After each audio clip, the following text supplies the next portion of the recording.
Welcome back, my dear students. This is the second part of the story titled The 100 Dresses by Eleanor Estes. We already know that she was an American author who had launched her writing career in the year 1941.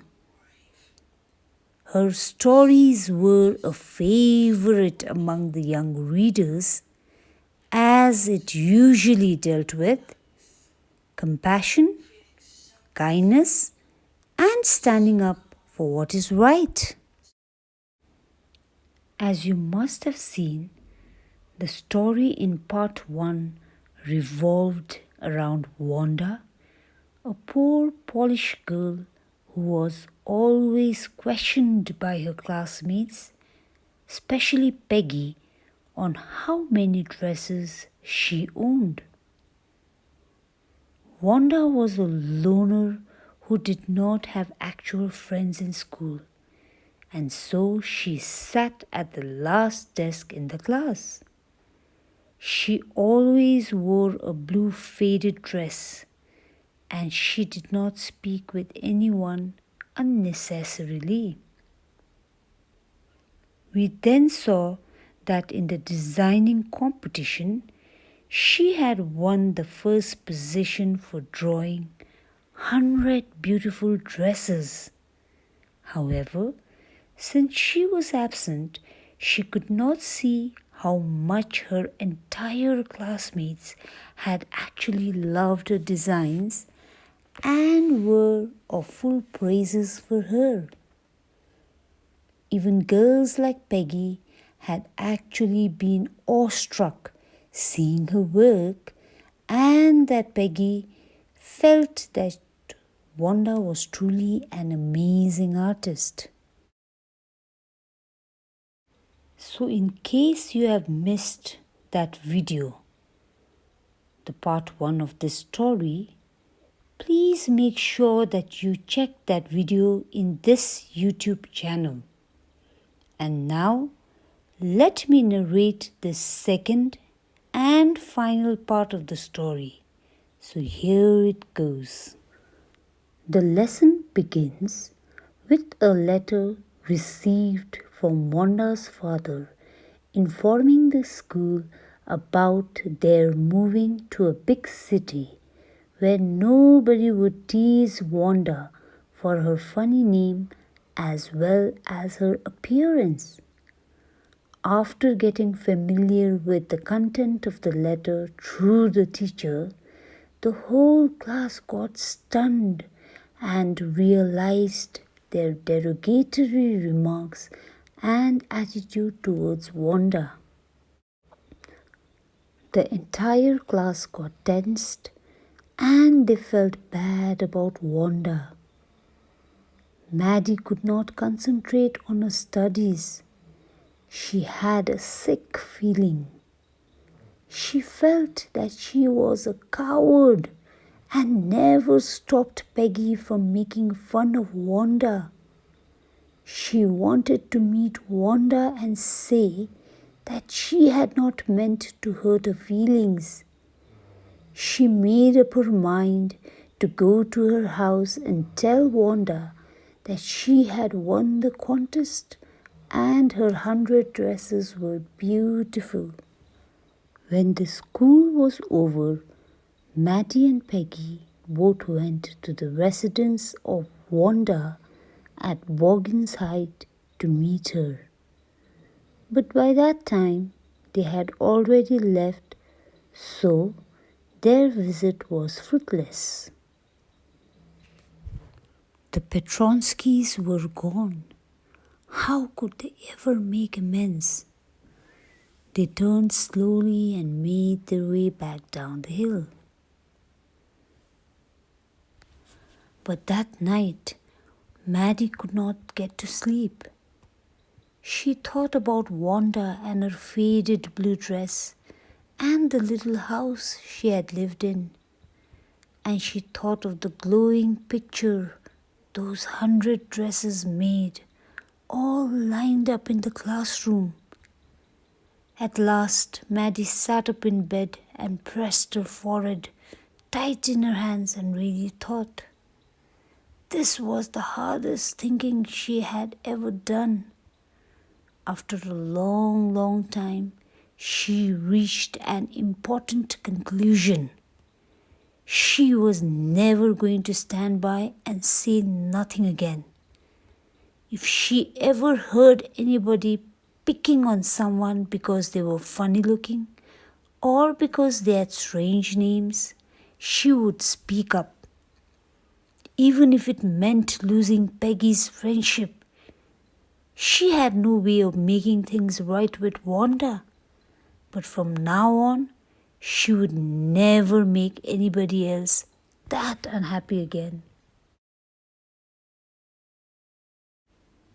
On Saturday, Maddie spent the afternoon with Peggy writing a letter to Wanda Petrovsky. It was just a friendly letter telling about the contest and telling Wanda she had won. They told her how pretty her drawings were, and they asked her if she liked where she was living and if she liked her new teacher. They had meant to say they were sorry, but it ended up with their just writing a friendly letter. The kind they would have written to any good friend, and they signed it with lots of love. They mailed the letter to Boggins Heights, writing, "Please forward" on the envelope. Days passed and there was no answer, but the letter did not come back. So maybe Wanda had received it. Perhaps she was so hurt and angry she was not going to answer, and you could not blame her. Weeks went by and still Wanda did not answer. Peggy had begun to forget the whole business, and Maddie put herself to sleep at night making speeches about Wanda, defending her from great crowds of girls who were trying to tease her with, "How many dresses have you got?" And before Wanda could press her lips together in a tight line, the way she did before answering, Maddie would cry out, "Stop!" Then everybody would feel ashamed the way she used to feel.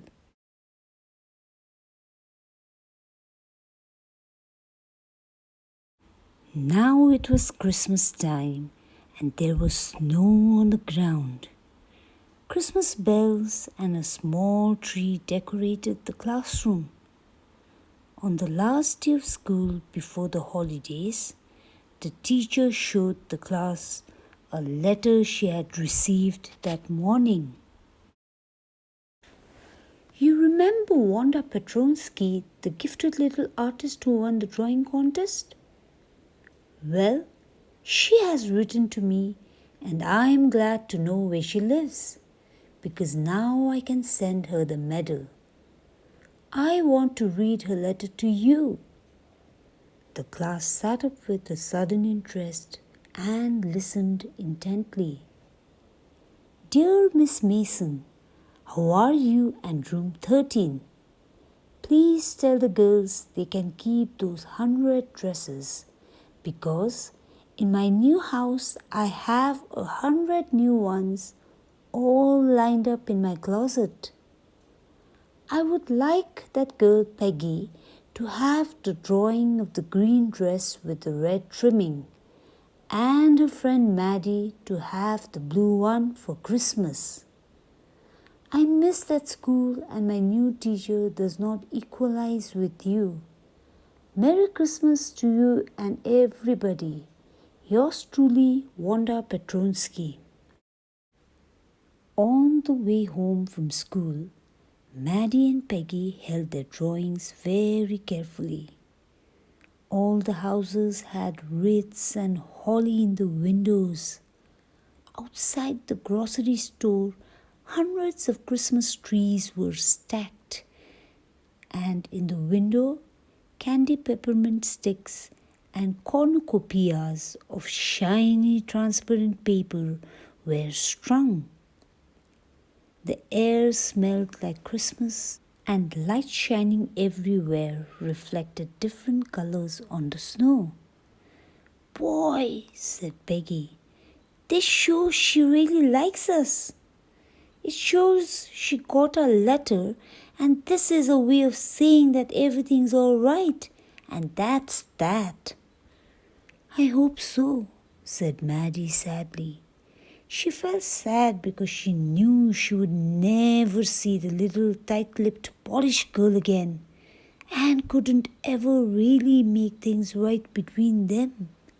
She went home and she pinned her drawing over a torn place in the pink flowered wallpaper in the bedroom.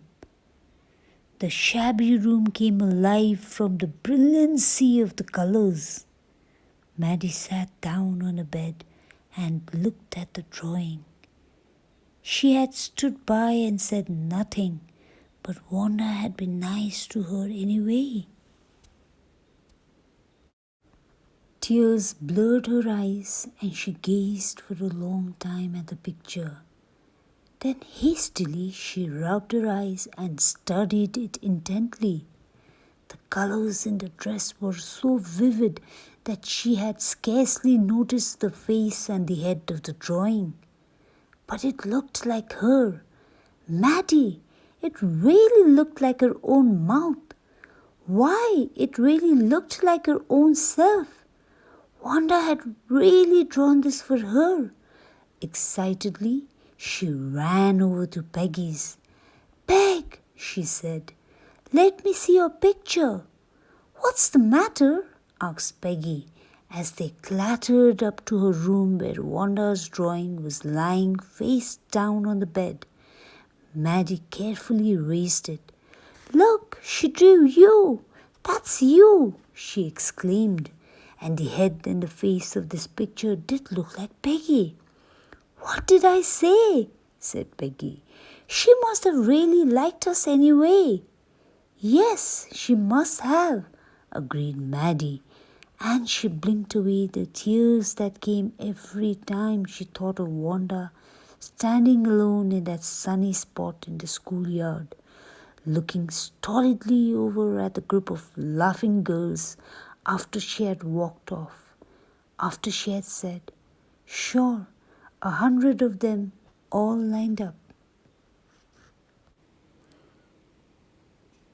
So now we've come to the end of the lesson. I hope you all enjoyed the narration and the story. So until next time, stay safe and stay indoors.